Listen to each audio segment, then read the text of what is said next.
Another project that I really like doing is working in my book of neutrals. This is a small-sized book where I'm putting a collage on every other page using a neutral palette, and my thought is that when I'm finished filling up all the pages, I'll use the blank pages as a little notebook.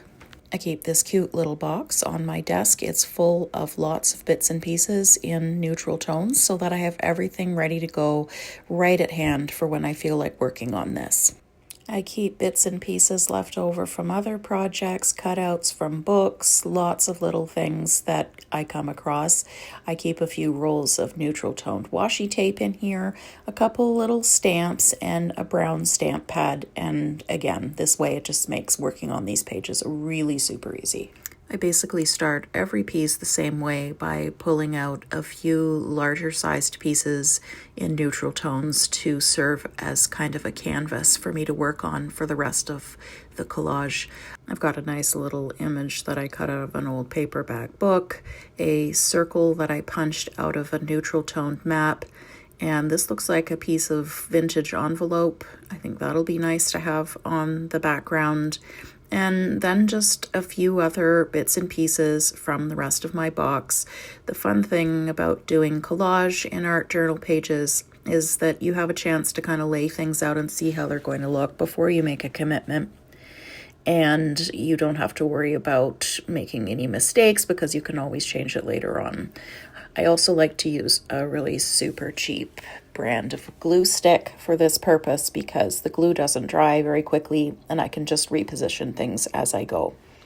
So this is me just kind of placing things here and there to figure out what kind of a layout I might like to have. And while I'm doing this, I also like to think of what I want to have as my sort of focal point for the piece. And I think it's going to be that patterned bird that I sat there on top of the clock. And then once I've got a good idea of where I want to place things, I just move everything aside and I start gluing things down. In some of my other videos, I've noted that I use this old paperback book as what I call my glue book. I just put my bits and pieces down on that and put my glue on them on top of this book because this way I can get the glue all the way to the edges nicely without having to worry about getting glue all over my project or my desk. For anyone who's worried about how I'm using this book, I do want to note that this is an old university textbook. It's really hard to sell these things. Used bookstores won't take them, and a lot of charity donation type places won't take them either. And when these books are no longer being used in courses, you can't sell them to other students either. So I'm trying to put this one to new purpose here. I don't have too much to say here while I'm gluing things down other than just noting here that I did glue down the piece at the bottom first and then I came back and decided that I wanted to tuck something in behind it. And since I'm using this glue stick, it just makes it really super easy to reposition things before they get dry. I'm going to put some music on for a few minutes and speed the video up a little bit here so that you're not watching me glue stuff down for a very long time.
And I've got one more piece here just to kind of finish things off.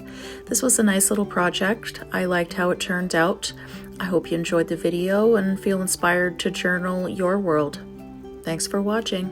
Take care now.